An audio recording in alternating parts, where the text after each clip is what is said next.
Walang gastos kahit piso sa pag-ayos ng plancha. Paano nga ba ayusin ang plancha? Or sa English ay flat iron. Panoorin mo to para may idea ka. At least marami dito sa mga junk shop binebenta ang hindi nila alam, wala kang gagastusin kahit piso sa pag-repair po nito. Napakalaking bagay po kapag may konting alam ka sa pag-ayos, imbes na magbayad ng labor, pyesa, ikaw na lang ang gagawa. Lalo na, pasukan na, diba? Yung plancha, kailangan gamitin, ang gamitin na. Ito po. Okay, subukan natin bago ko ayusin. Ito po, 220 volts. I-plug ko sa outlet. Tapos, subukan po natin. Ayan, no? Wala po siyang power. Opo yung ilaw. Ayan, no? Hindi po siya umiilaw. Walang power. Ayan, no? Bago-bago na mga repairman. So, ngayon, ito po. Yan, plug natin. Kapag po ganito, may nangyari lang pong lost connection, no? Okay, ganito. Buksan natin. Parasin ko dito. Ayan, no? May screw po yan. Kung minsan, walang tornilyo sa ilalim, andito po siya, isang tornilyo. Yung iba, nandyan po, isa lang, no? Ito naman po, nasa ilalim. Kapag wala dito, andito. O, di ba? Nakita natin. So, ngayon, bubuksan natin. Galing ko talaga. Ayan, no? Dumidikit po yung aking tornilyo, no? Kapag hindi dumidikit, kuha ka ng magnet.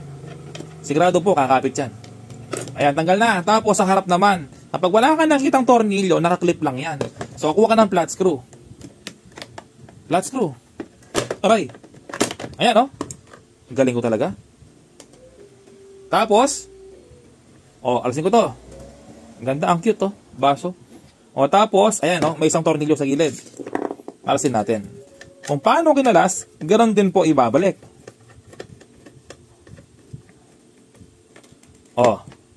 Diba? Meron yan, no? Spring. Huwag niyo mawala. Ayan. Kuha tayo ng magnet para di mawala.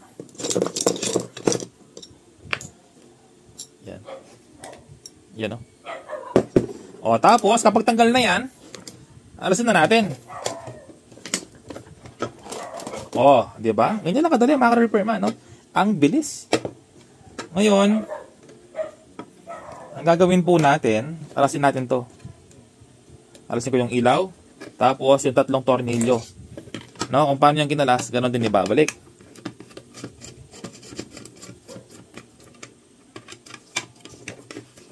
Ayan, pwede ka na tumanggap ng repair ng plancha sa inyong lugar. Tuturo ko po sa inyo yung tatlong bagay na dapat nyong itest. Tatlo lang. Hindi po 4, hindi po 2. Tatlo lang po. Yan dapat mong itest kapag meron kang inaayos na plancha. Plancha po ng buhok to. Ang natawag na flat iron. Kaya po tinawag na flat iron. Flat po kasi dito sa ilalim. Kaya nga flat iron. Yan po kasing iron, ibig sabihin, umiinit po yan, no? Iron. Ayan. So, ngayon po, ito ang titest natin. Okay? So, ayan po, no? So, unang test po natin, yung thermal fuse. Okay? So, alisin ko muna dito, no?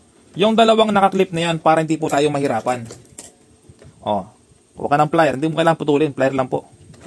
Ayan, no? Tanggal na, oh. Tapos, bilugin natin para maibalik ng maayos, no? Ayan, bilugin natin para pwede pang ibalik.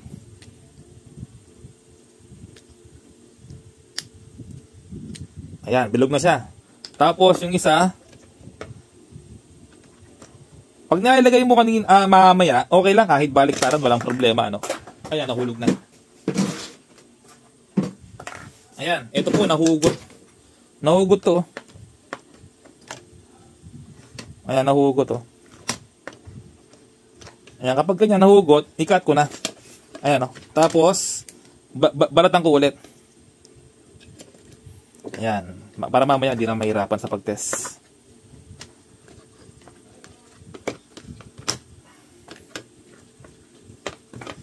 Okay. Ayan po, test na natin. Unang gagawin, i-test mo yung cord. Cord po, no? Yan ang masarap sa problema. Gamit ng tester X100 continuity. Okay, tester, subukan po natin. Kapag may reading, ibig sabihin, buo po yung wire niya, no? Ito po, kapag may reading, ibig sabihin buo yung wire. Ngayon, tester natin, i-short natin. Ayan, no? Magkabila. Tapos, dito po, no? Sa dalawang wire ng plug. Okay, may reading. Pangalawa, meron din reading. Ibig sabihin, okay yung plug niya. Sunod na test mo, ito naman, yung kanyang thermal fuse. May thermal fuse po kasi yan. Okay, alasin ko, no? Ayan. Ito po yung thermal fuse. No? Laging madalas na problema, thermal fuse kapag walang reading. Ito po siya, oh. Yan, thermal fuse na yan. Okay? testerin po natin yan. Thermal fuse. Ang thermal fuse po, ay pag-test, isa pong wire dito, isang wire dito. Okay? Thermal fuse yan. Testerin natin. Ayan. Isang wire test probe at sa kabila. Ayan, may reading. No? May reading po. Ibig sabihin, ang problema, yung kanyang temperature switch. Tawag dito? Nakalimutan ko, mga ka-repairman. Ang tawag dito ay thermal temperature switch. Ito, oh. Kapag pinihit mo, gagana. Kapag nag-automatic, na-reach na yung Celsius, mag-off siya. Ito po yun. So, yung pag-test, isang wire po dito, ayan, oh, isang wire po, ang pag-test, isang wire po dito at isang wire dito, magkabila. Okay? Yan po ay switch. Kapag sira po yan, hindi gagana, walang power. So, ngayon, tester na po natin. Ganun pa rin po, no? X100.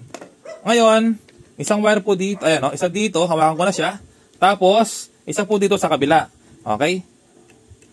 Ayan, wala, mga ka-repairman, no? Wala. O, paano gagana yan? Walang power, walang reading, yung switch. O, so ngayon, gagawin natin, sa mga ganitong senaryo, liya lang.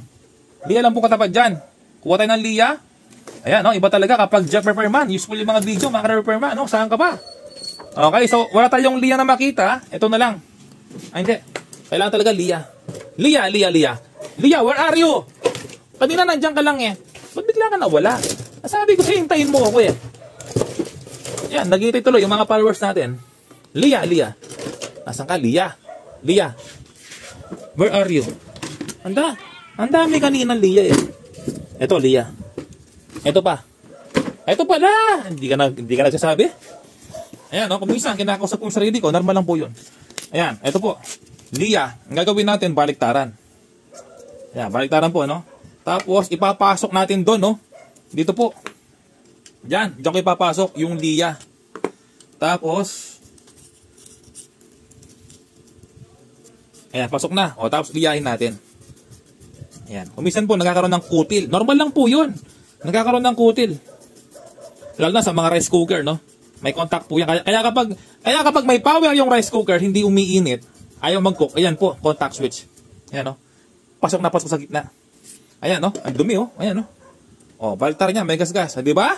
Ayan, nakadikit naman siya, oh. O, ngayon, subukan natin kung okay na ba siya. Ito po yung tester natin. Tingnan nyo. Kanina, wala po siyang reading. Ngayon, subukan na po natin. Ito. Tapos, ito. Asan na? Ito. Ayan, mga ka-repairman, may reading na, oh. Okay? So ngayon, buuin na natin yan.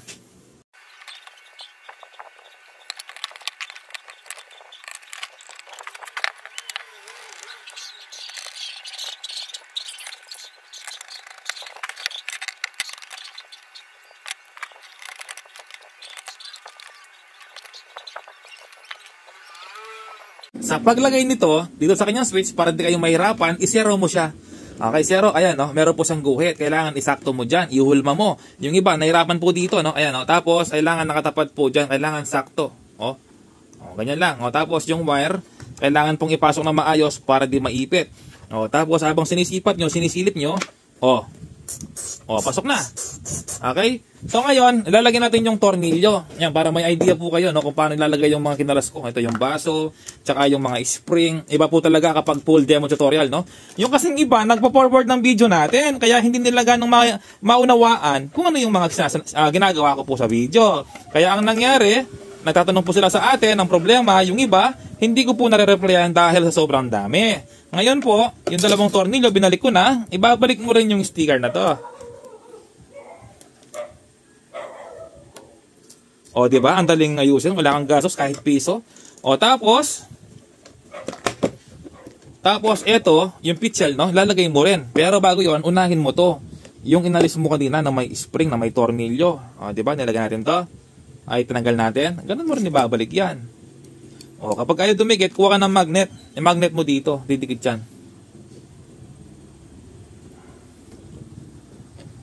O, pasok na. Ngayon, subukan na natin.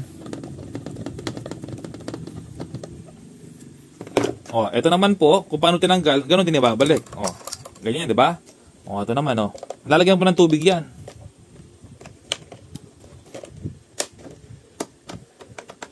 Okay.